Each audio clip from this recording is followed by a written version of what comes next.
The temperature.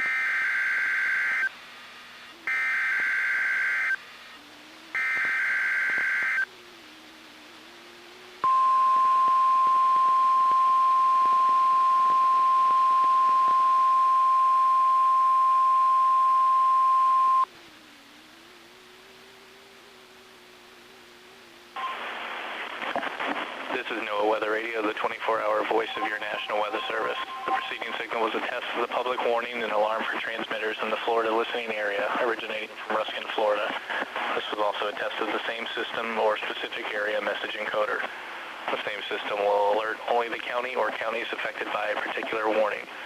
These tests are conducted each Wednesday between 11 a.m. and noon, and again between 6 p.m. and 8 p.m., unless severe weather threatens.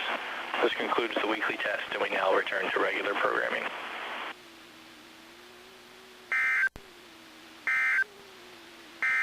Your coastal waters forecast.